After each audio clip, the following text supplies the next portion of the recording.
Nah, lalu penyebab yang lain adalah jalanan di perlintasan tersebut ternyata tidak rata sehingga menghambat laju kendaraan. Jadi setiap kendaraan yang lewat situ tuh harus pelan-pelan, geng. Padahal nih ya, di dalam kejadian tersebut kondisinya nggak lagi rame, kondisinya lagi sepi. Hanya ada 2 motor di depan truk yang melaju lambat. Nah, hal ini disebabkan karena memang nggak bisa ngebut gitu, jalannya kan nggak rata. Dan di dalam kejadian ini, menurut PT KAI, yo geng, tekan tombol subscribe geng. Hey yo, what's good? Welcome back to Kamar Jerry.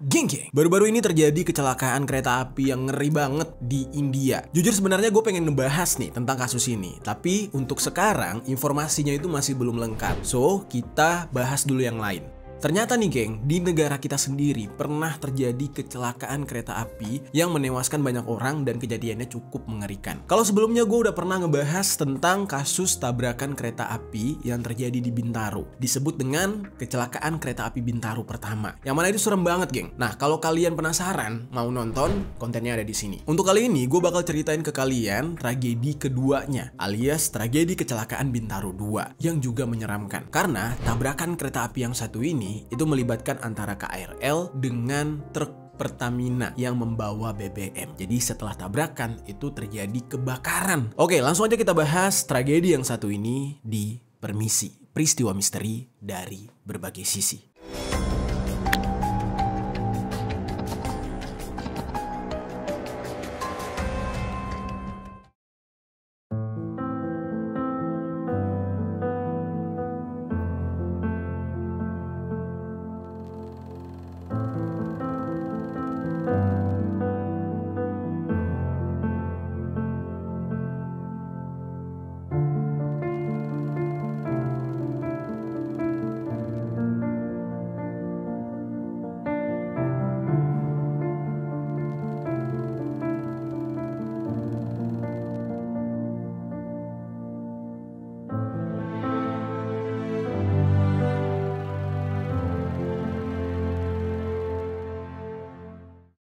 Tragedi kecelakaan kereta Bintaro 2. Ini terjadi di Pondok Betung, Bintaro, Jakarta Selatan. Kalau kecelakaan yang pertama itu terjadi pada tahun 1987, kecelakaan yang kedua ini terjadi pada tahun 2013, tepatnya tanggal 9 Desember. Dan gilanya adalah lokasinya itu sama. Jadi terdapat 2 kejadian di tahun yang berbeda, di lokasi yang persis banget sama. Tragedi kereta Bintaro 2 ini itu melibatkan KRL jurusan Serpong Tanah Abang dengan nomor 1131 dengan masinisnya yang bernama Darman Prasetyo, usianya masih 25 tahun. Nah, di saat itu di dalam tabrakan ini melibatkan sebuah truk tangki BBM milik Pertamina yang dikemudikan oleh Pak Kosimin berusia 50 tahun.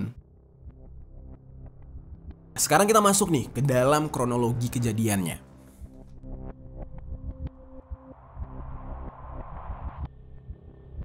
KRL jurusan Serpong Tanah Abang ini berangkat dari stasiun Sudimara pada jam 11.01 pagi. Pada saat itu sudah ada permasalahan sebenarnya, tapi tidak ada hubungannya dengan kecelakaan. Nah, jadi kereta ini terlambat berangkat gara-gara AC di dalam gerbong ada yang rusak. Tapi di saat itu yang namanya para penumpang kereta ya, mereka ini kan rata-rata para pekerja gitu, yang harus ngejar waktu supaya cepat sampai ke kantor. Otomatis sebagian dari penumpang sudah naik terlebih dahulu ke gerbong sambil menunggu AC di salah satu gerbong diperbaiki.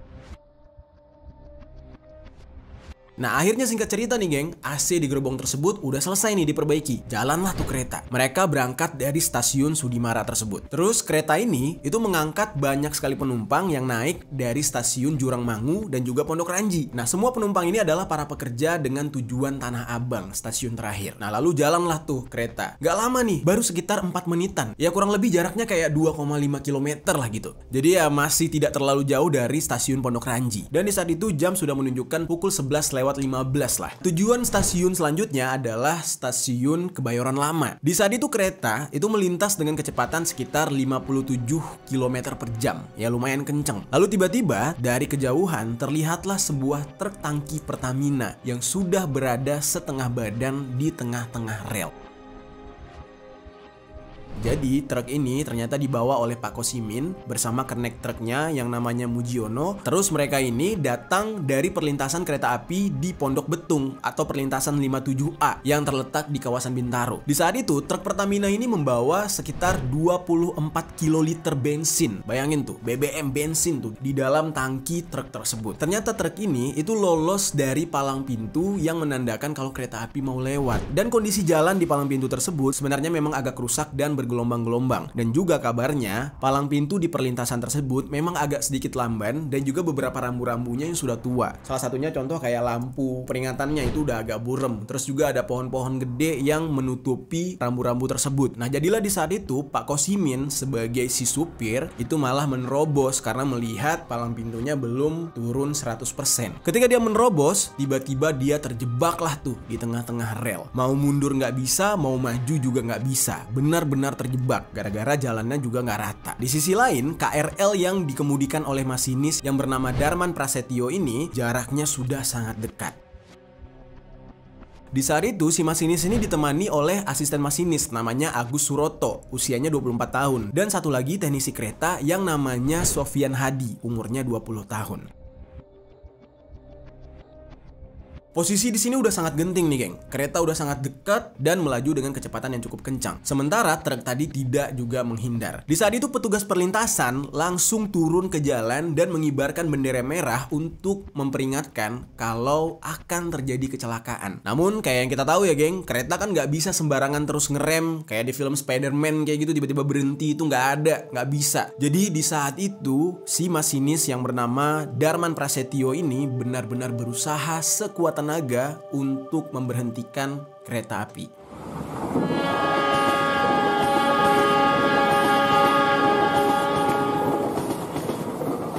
Di saat itu, teknisi kereta yang bernama Sofian Hadi itu sudah menyadari ini tabrakan gak bakal bisa dihindari. Di saat itu, dia langsung berinisiatif untuk masuk ke gerbong yang ada di belakang masinis, yang merupakan gerbong paling depan. Dia langsung berteriak kepada para penumpang, tolong mundur, pindah ke gerbong yang selanjutnya, pindah ke gerbong belakang. Karena kereta akan menabrak. Di saat itu dengan merinding lah ya, semua penumpang berteriak histeris dan mereka berusaha untuk pindah ke gerbong belakang, berlari secepat-cepatnya sebelum kereta menabrak truk Pertamina. Yang sedihnya adalah di sini teknisi yang bernama Sofian Hadi ini malah kembali ke dalam ruang masinis. Yang dimana di saat itu dia tidak berusaha menyelamatkan diri sendiri. Dia menemani masinis yaitu Darman Prasetyo dan juga asistennya yang bernama Agus Suroto untuk berusaha memberhentikan kereta tersebut dengan harapan kereta ini bisa berhenti dan ya tabrakan bisa dihindari. Di saat itu yang bikin gue merinding nih, geng ya, Sofian ini sempat menutup pintu ruang masinis karena dia tahu kalau nggak ditutup nih pintu pembatas antara gerbong dengan ruang masinis, otomatis api akan membakar seisi gerbong. Jadi korban bisa lebih banyak lagi.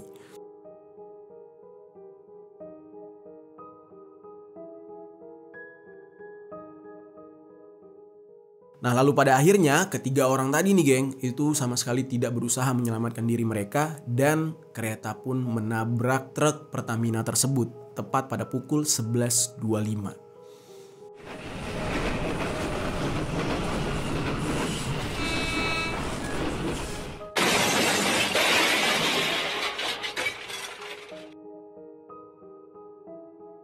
Sementara itu, si supir truk yang bernama Pak Kosimin dengan keneknya yang bernama Mujiono itu menyadari kalau truk mereka akan ditabrak oleh kereta. Nah, mereka berdua langsung lompat tuh dari truknya, memilih untuk menyelamatkan diri. Barulah setelah itu, truk Pertamina tersebut ditabrak oleh kereta dan terseret sejauh 25 km. Sempat beberapa saat truk tersebut belum terbakar. Terbakarnya baru 5 menit kemudian, yaitu sekitar pukul 11.30. Terjadi beberapa kali ledakan, katanya sih ada 3 kali ledakan yang diakibatkan dari kobaran api yang membakar muatan bensin di dalam tangki truk. Dan 3 orang di dalam ruang masinis, yaitu Darman, Agus, dan Sofian, tewas dalam kecelakaan tersebut. Mereka bertiga terbakar di dalam ruangan itu.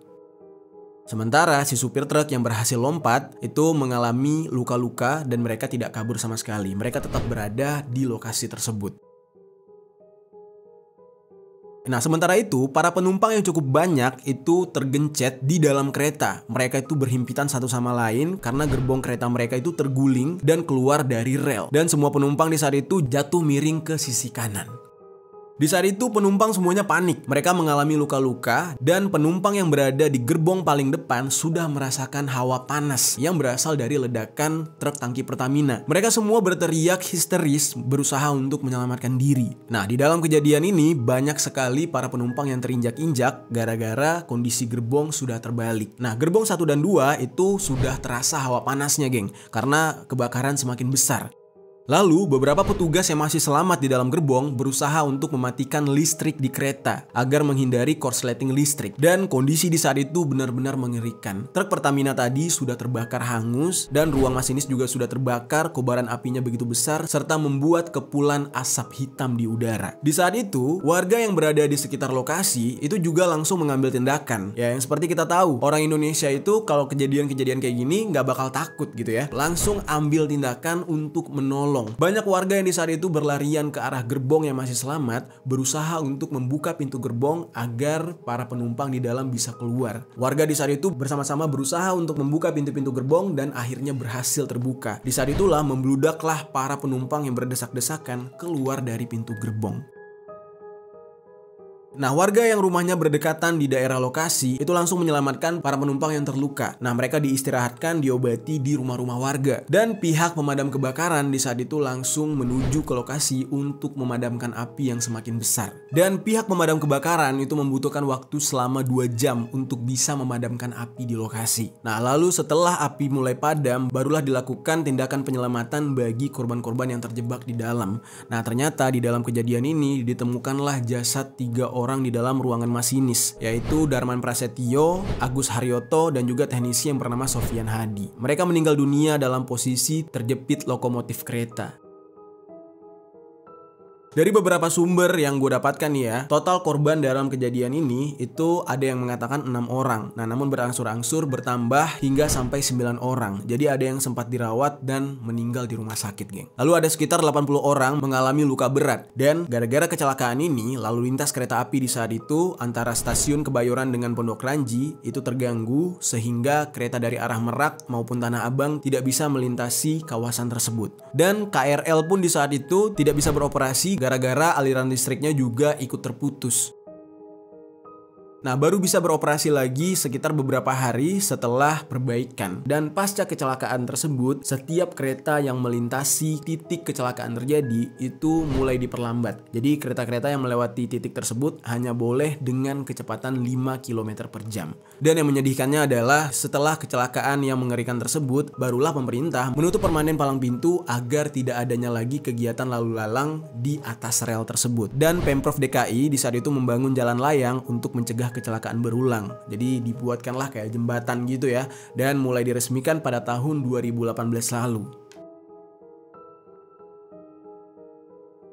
Nah, setelah kejadian itu, akhirnya timbullah beberapa cerita-cerita memilukan nih, geng. Mulai dari keluarga Pak Darman sebagai seorang masinis yang tewas di dalam kejadian ini, terus juga beberapa cerita dari korban-korban yang selamat. Untuk yang pertama, gue bakal cerita dulu cerita dari keluarga Pak Darman tentang firasat Pak Darman sebelum kejadian kecelakaan ini. Ternyata nih, geng, menurut salah satu keluarga dari Pak Darman ini pernah bercerita atau curhat gitu ya kepada salah satu pamannya yang bernama Suroyo. Pak Darman di saat itu mengatakan kalau dia ini merasa agak sedikit beban dengan pekerjaan yang dia jalani. Karena menurut dia, tugas yang dia jalani ini memiliki tanggung jawab moral yang besar dan juga resiko yang besar. Ternyata Pak Darman ini pernah mengalami kecelakaan, geng, sebelum kejadian kecelakaan yang merenggut nyawanya. Ceritanya, Pak Darman ini pernah menabrak orang sebelumnya. Dan semenjak saat itu dia merasa sangat bersalah dan selalu kepikiran atas kejadian tersebut gara-gara si korbannya meninggal dunia. Namun menurut si pamannya bilang nih, kecelakaan di lintasan rel kereta api itu bukan kesalahan dari masinis, bukan kesalahan dari petugas. Karena yang namanya kereta api itu sudah mempunyai aturan dan jalannya sendiri, alias rel sendiri. Relnya tersebut sudah sepatutnya tidak didekati oleh masyarakat awam, alias yaitu merupakan daerah terlarang dan berbahaya. Jelas di dalam kejadian itu Pak Darman ini tidak bersalah. Bahwa dipastikan Darman Prasetyo meninggal. Ya namun walaupun demikian ya, menurut Pak Darman, dia ini memiliki beban moral karena kan kejadian tersebut merenggut nyawa seseorang gitu. Ya siapa sih yang gak kepikiran ketika sedang bertugas tiba-tiba ada orang yang meninggal gara-gara tugasnya tersebut. Dan ternyata di dalam kejadian ini justru Pak Darman meninggal dunia di dalam kecelakaan dalam bertugas. Oke, sekarang kita bakal bercerita tentang kesaksian para korban yang selamat. Yang pertama, cerita dari Dinda Irmawati. Dinda merupakan salah satu penumpang yang selamat dan sebelum kejadian ini dia sudah memiliki firasat nih geng. Nah ketika kejadian dia ini sempat tuh menghadap ke arah pintu masinis. Terus tiba-tiba Dinda ini melihat ada laki-laki yang membuka pintu dengan wajah tersenyum. Dinda di saat itu yakin banget kalau laki-laki tersebut adalah salah satu pendamping masinis.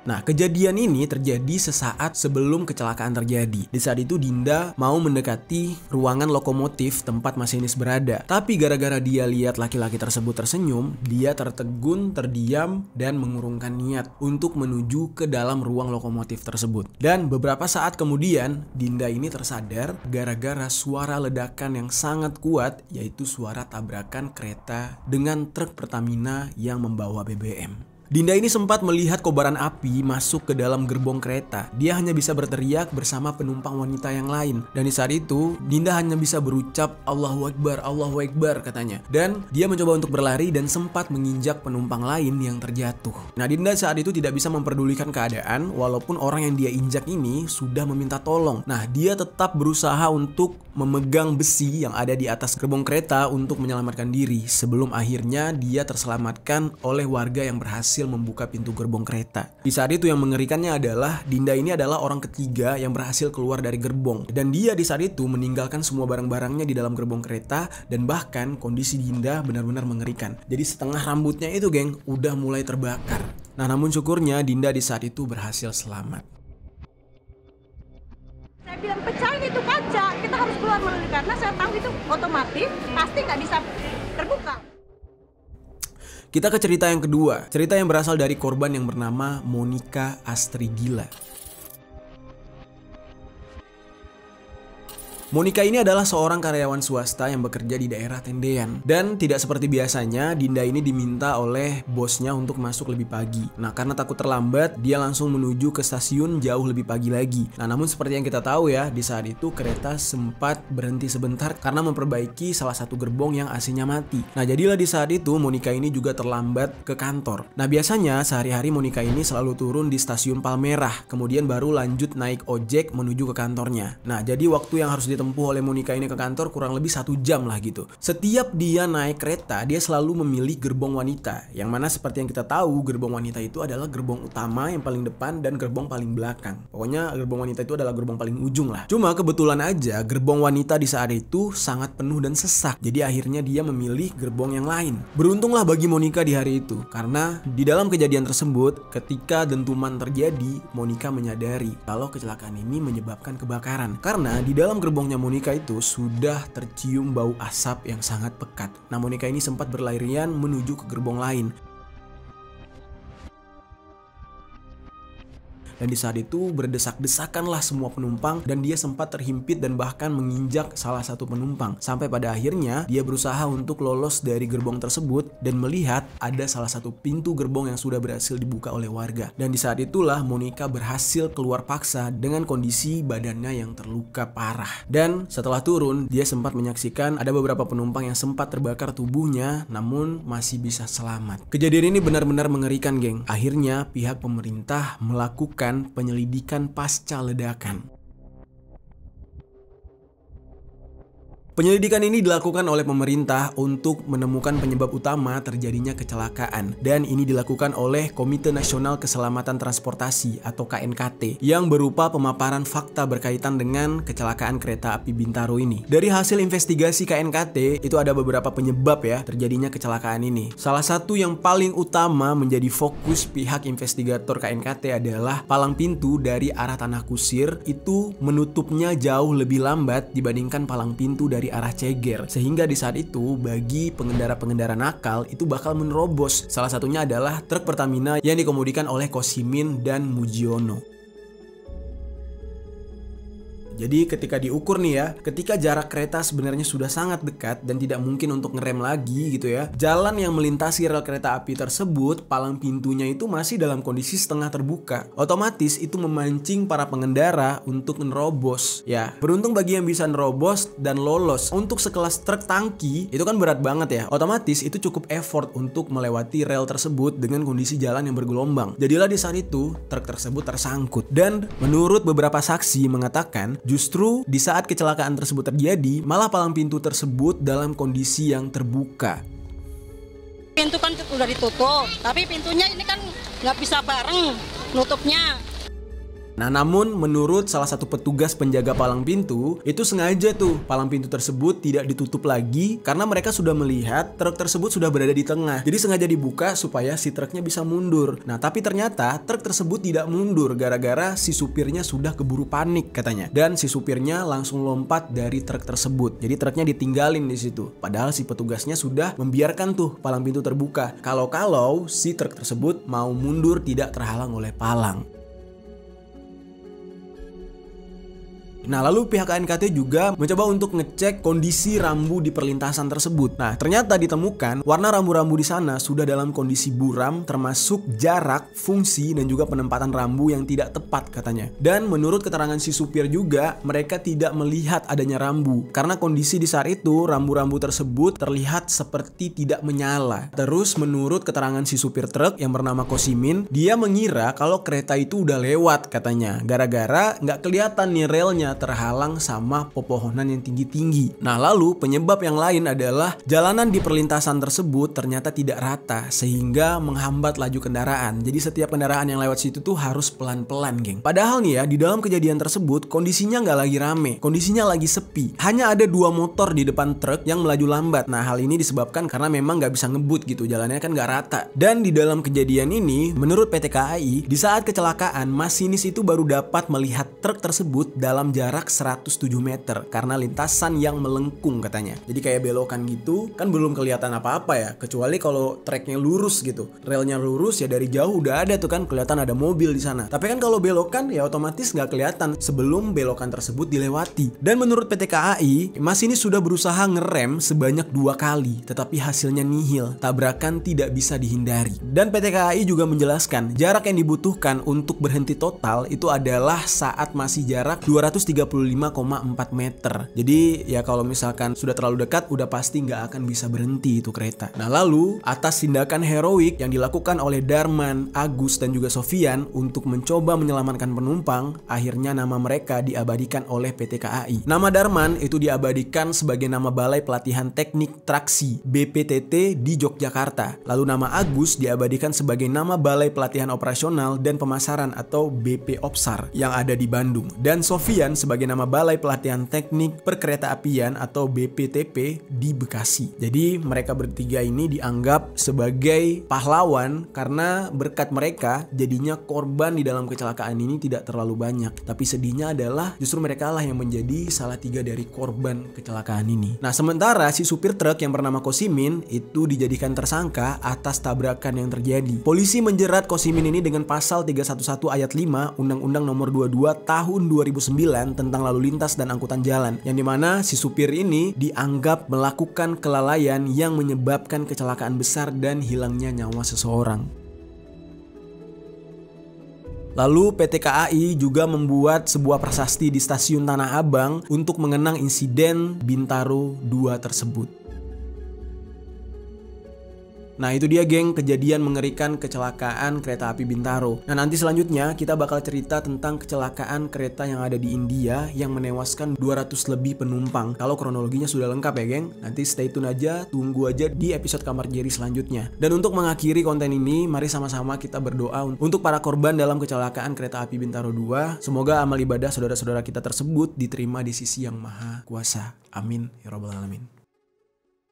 Oke geng, sebelum kita lanjut ke kontennya, gue mau ngucapin terima kasih buat kalian karena berkat kalian Kamar Jerry terus berkembang sampai saat sekarang ini. Nah, sebagai rasa terima kasih gue, jadi gue bakal mengadakan program berbagi yang namanya Jumat Berbagi bareng Jerry. Nah, program ini bakal gue adakan di Instagram gue setiap hari Jumat dan gue bakal membagikan sebesar 1 juta rupiah untuk 5 orang. Ya memang sih nominalnya nggak gede, tapi setidaknya bisa bermanfaat untuk yang membutuhkan. Dan kalian hanya perlu meninggalkan komentar di postingan Jumat Berbagi bareng Jerry yang bakal gue posting setiap Jumat pagi atau Jumat siang. Dan untuk 5 orang yang beruntung bakal gue umumin di Instagram story gue di hari yang sama, yaitu hari Jumat. Oke, buat kalian yang mau ikutan program Jumat Berbagi bareng Jerry, pantengin Instagram gue yang ini, atau kalian bisa klik linknya di kolom deskripsi. Dan ingat, setiap hari Jumat. Jadi postingan Jumat Berbagi bersama Jerry hanya ada di hari Jumat.